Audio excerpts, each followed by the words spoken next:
ปกส.เมืองมื่นเฮ็ดบทบันทึกศึกษาอบรมกลุ่มแก๊งดัดแปลงเทคนิคและขี่รถไวใส่เสียงดัง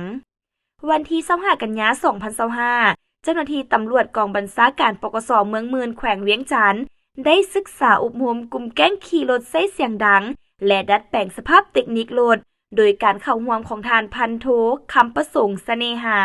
หัวหน้าแผนกตำรวจทานพันตรีศิริวัลย์ศรีอักขสรห้องหัวหน้าแผนกตำรวจหัวหน้ากองจราจรพร้อมด้วยพนักงานวีซ่าเฉพาะพ่อแม่ผู้ปกครองและพร้อมกลุ่มแก๊งที่ถูกศึกษาอบรมจำนวน23คนเข้าร่วม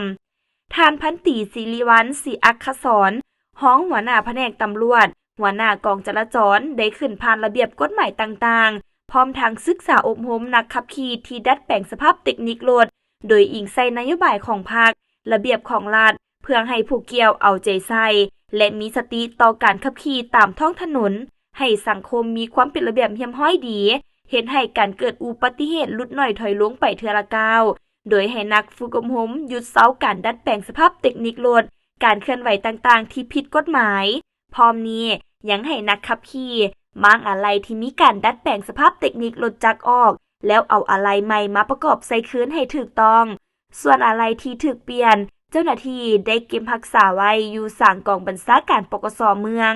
จากนั้นเจ้าหน้าที่วีซ่าเฉพาะยังได้เฮ็ดบทบันทึกเพื่อบ่ให้ผู้เกี่ยวกลับมากระทำผิดอีกพร้อมทั้งมอบผู้เกี่ยวและรถจักรจำนวน15คันคืนให้พ่อแม่ผู้ปกครองนำไปศึกษาอบรมและซ่อมแปลงรถคันดังกล่าวกลับสู่สภาพเดิมตื่มอีก